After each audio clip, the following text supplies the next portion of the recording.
ಎಲ್ಲೋ ಒಂದು ಕಡೆ ರಾಜಕೀಯ ಪುರಾಣ ನಿಲ್ಲೋ ಹಾಗೆ ಕಾಣಿಸ್ತಾ ಇಲ್ಲ. ಯಾಕಂತಂದ್ರೆ ಬಿವೈ ವಿಜೇಂದ್ರ ಕುಮಾರಸ್ವಾಮಿ ಹೇಳಿಕೆಗೆ ಡಿಸಿಎಂ ಡಿಕೆ ಶಿವಕುಮಾರ್ ಕೂಡ ಟಾಂಗ್ ಅನ್ನ ಕೊಟ್ಟಿದ್ದಾರೆ. ಕೇಂದ್ರ ಸರ್ಕಾರದಿಂದ ಯಾಕೆ ಹಣ ಬಿಡುಗಡೆ ಮಾಡಿಸ್ಲಿಲ್ಲ, ನೀವೇನ್ ಮಾಡಿದ್ರಿ ಅನ್ನೋದಕ್ಕೆ ಜನಾಂದೋಲನ ಉತ್ತರ ಕೊಡುತ್ತೆ. ನೀವು ಮಾಡಿರೋ ಹಗರಣಗಳಿಗೆ ಉತ್ತರವನ್ನ ಕೊಡಿ ಅಂತ ನಾವು ಕೇಳ್ತಾ ಇದ್ದೀವಿ. ಯಾರು ಏನು ಎತ್ತ ಅಂತ ಇಲ್ಲಿವರೆಗೆ ಉತ್ತರವನ್ನ ಕೊಟ್ಟಿಲ್ಲ. ಕುಮಾರಸ್ವಾಮಿ ಅವರೇ, ನಾವೇನಾದ್ರೂ ಕೇಳಿದ್ರೆ ನಮ್ಮನ್ನೇ ಪ್ರಶ್ನೆ ಮಾಡ್ತೀರಾ? ಪ್ರಶ್ನೆ ಮಾಡ್ಲಿ, ನೋ ಪ್ರಾಬ್ಲಮ್. ವಿಜೇಂದ್ರ ನನಗೆ ಭ್ರಷ್ಟಾಚಾರದ ಪಿತಾಮಹ ಅಂತ ನೀನು ಹೇಳ್ತೀಯಲ್ಲಪ್ಪ, ನಿಮ್ಮಪ್ಪನ ಜೈಲಿಗೆ ಕಳಿಸಿದ್ದು ಯಾಕೆ? ನೀನೇ ತಾನೇ ಜೈಲಿಗೆ ಕಳಿಸ್ದೆ ಅಂತ ಬೆಂಗಳೂರಿನಲ್ಲಿ ಡಿಸಿಎಂ ಡಿಕೆ ಶಿವಕುಮಾರ್ ಹೇಳಿಕೆಯನ್ನ ಕೊಟ್ಟಿದ್ದಾರೆ.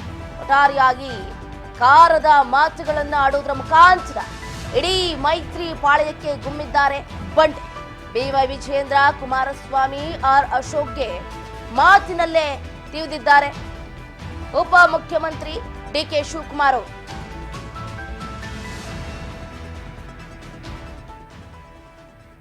ನಮ್ದು ಪ್ರಶ್ನೆಗಳಿಗೆ ಉತ್ತರ ಕೊಡಬೇಕು ಅಂತೇಳಿ ಜನ ಆಂದೋಲನ. ಕೇಂದ್ರ ಸರ್ಕಾರದಿಂದ ಯಾಕೆ ಹಣ ಬಿಡುಗಡೆ ಮಾಡೋಕ್ಕಾಗಿಲ್ಲ, ಮಾಡಿಸ್ಲಿಲ್ಲ, ಹಿಂದೆ ಏನೇನು ವಿರೋಧ ಪಕ್ಷದಲ್ಲಿದ್ದಾಗ ನೀವೇನು ಮಾತಾಡಿದ್ರಿ, ನಾವೇನು ಮಾತಾಡಿದ್ವಿ, ಅದೆಲ್ಲ ಉತ್ತರ ಕೊಡಿ ಅಂತ ಕೇಳ್ತೇವೆ. ನಿಮ್ಮ ಹಗರಣಗಳಿಗೆ ಉತ್ತರ ಕೊಡಿ ಅಂತ ಕೇಳಿದ್ದೇವೆ. ನೀವು ಮಾಡಿದಂಥ ಹಗರಣಗಳಿಗೆ ಯಾರು ಏನು ಅಂತ ಇಲ್ಲಿವರೆಗೂ ಉತ್ತರ ಕೊಟ್ಟಿಲ್ಲ. ಕುಮಾರಸ್ವಾಮಿ ನನ್ನ ಪ್ರಶ್ನೆ ಮಾಡ್ತಾನೆ, ಪ್ರಶ್ನೆ ಮಾಡಿ, ನೋ ಪ್ರಾಬ್ಲಮ್, ಯಾವ ಎವ್ರಿ ರೈಟ್. ನನ್ನ ಲೆಕ್ಕ ಕೇಳಿ, ನಾನು ಕೇಳಿದ್ದೀನಲ್ಲ ನಿನ್ನ ಸೋದರದು, ಫಸ್ಟ್ ಲೆಕ್ಕ ಹಾಕ್ತು.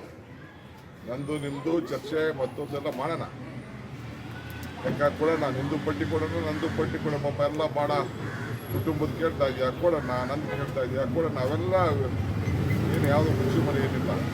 ಫಸ್ಟ್ ನಿನ್ನ ಸೋದರ ಹೆಂಗೆ ಬಂತು, ನಿನ್ನ ಅಧಿಕಾರದ ಇದ್ದಾಗ ಯಾವ ರೀತಿ ದುರುಪಯೋಗ ಮಾಡಿಕೊಂಡ, ಅದೆಲ್ಲ ಫಸ್ಟು ಲೆಕ್ಕಾಚಾರ ಹಾಕೋಣ. ಅದೆಲ್ಲ ಫಸ್ಟ್ ಲೆಕ್ಕ ಬರಬೇಕು. ಆಮೇಲೆ ಕೇಳಬೇಕು. ಬ್ರಹ್ಮಾಂಡ ಏನೋ ಹೇಳ್ತಿರೋದು ಭ್ರಷ್ಟಾಚಾರ ಇವು ಹೇಳ್ತಿರೋದು ನನ್ನ ಮೇಲೆ. ಇವು ವಿಜೇಂದ್ರ ಪಿತಾಮಹ ನೀನು ಹೇಳಪ್ಪ, ನಿಮ್ಮಪ್ಪನ ಯಾಕೆ ನೀನು ಕಳಿಸ್ದೆ ಜೈಲಿಗೆ, ಯಾಕೆ ರಾಜೀನಾಮೆ ಕೊಡಿಸ್ದೆ, ಏನಾಯಿತು, ಎಲ್ಲಿ ಬಂತು, ನಿನ್ನ ಲೆಕ್ಕಾಚಾರ ಇದೆಯಲ್ಲ. ಫಸ್ಟ್ ಇದೆಲ್ಲ ಫಸ್ಟ್ ತೆಗಿ. ಎತ್ತಿಂದ ನಿಮ್ಮ ಎತ್ತಾಳಗೆ ಉತ್ತರ ಕೊಡು ಫಸ್ಟು. ಬೇರೆ ಗೂಟರೆಡ್ಡಿ ಶೇಖರ್ಗೆ ಉತ್ತರ ಕೊಡಿ, ನಿಮ್ಮ ಪಾರ್ಟಿಯವ್ರಿಗೆ ಫಸ್ಟ್ ಉತ್ತರ ಕೊಡಿ, ಆಮೇಲೆ ನಮ್ಗೆ ಉತ್ತರ ನೆಕ್ಸ್ಟು. ಎರಡನೇ ಸಬ್ಜೆಕ್ಟ್ ನನಗೆ ಕೊಡೋದು. ಅದಕ್ಕೆ ದಯವಿಟ್ಟು ಚೇರ್ಪಟ್ಟಿದ್ರೆ ಕೊಡಬೇಕು. ಮದ್ದೂರು ಇದೆ ನಮ್ಮದು.